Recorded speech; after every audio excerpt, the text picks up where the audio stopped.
कहती हूँ, एक बार एक भिखारी घर से निकला भीख मांगने के लिए, लेकिन जैसे ही वो जा रहा था उसने सोचा कि पहले थोड़ा सा अपनी झोली में घर से ही डाल के चलता हूँ, क्योंकि बाहर जब लोग देखेंगे कि इसके पास पहले से ही है तो वो मुझे भिक्षा डाल देंगे।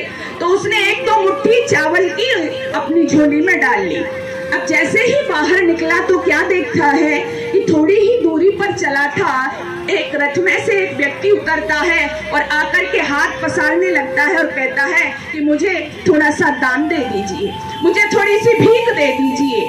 अब उस भिखारी के आश्चर्य का ठिकाना नहीं रहा, उसे तो अभी कहीं भीख मिली नहीं थी, वो तो एक दो मुट्ठी अपने घर से डाल करके लाया था। उसने कहा मेरे पास कहाँ है भीख, लेकिन वो व्यक्ति तो हाथ जोड़े कराए, नहीं थोड़ी सी भीख दे, एक मुट्ठी दे दीजिए। उसने कहा ना ना मेरे पास नहीं है इतना। आखिर में उस व्यक्ति ने कहा कि ज्यादा नहीं तो कुछ दाने ही मुझे दे दीजिए।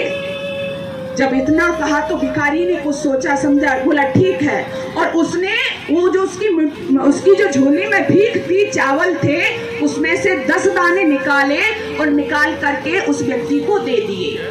सज्जनों, वो व्यक्ति कोई और नहीं, वो व्यक्ति एक राजा था। जब वो 8-10 दाने उसको दे दिए, उस राजा को दे दिए, उसने कहा बहुत बहुत धन्यवाद आपका, मुझे कल ही एक पंडित जी ने कहा था कि तुम्हारे जीवन में जो उथल पुथल हो रही है, आप जब अपने नगर से बाहर निकलो तो सबसे पहला व्यक्ति जो आपको भिखारी मिले उससे आप थोड़ा सा दान दे लेना, इसलिए मैंने तुमसे दान लिया है। वो दान लेकर के वापस अपने घर आ गया, लेकिन वो तो राजा था सज्जनों।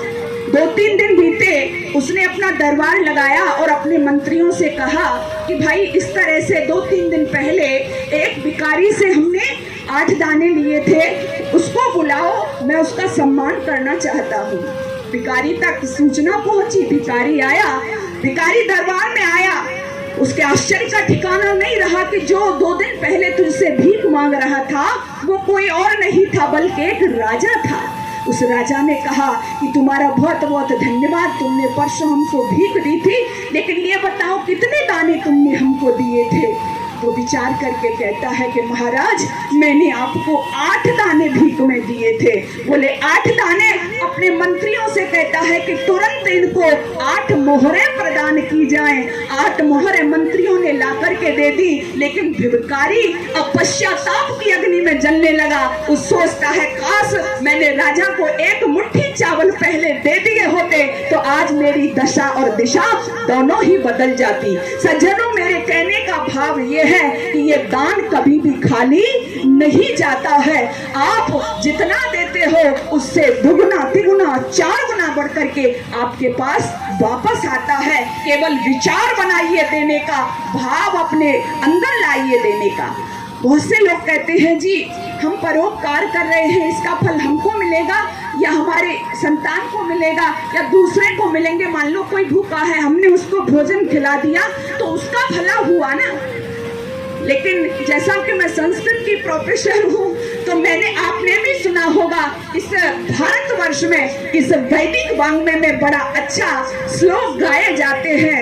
परोपकाराय फलंत वृक्षः, परोपकाराय दुहन्ति गावः, परोपकाराय बहन्त नद्यः, परोपकाराय इदं शरीरम। जो श्रेष्ठ लोग होते हैं उनका क्या भाव होता है कि वृक्ष परोपकार के लिए फल देते हैं।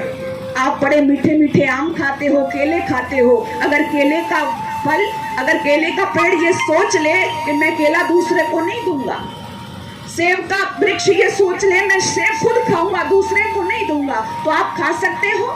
नहीं। इनके मन में कोई स्वार्थ नहीं है। नदियां अपना जल दे रही हैं, गाय अपना दूध देती है, वैसे ही जो परोपकारी जीव होते हैं वे बिना किसी स्वार्थ भाव के सेवा किया करते हैं, परोपकार किया करते हैं।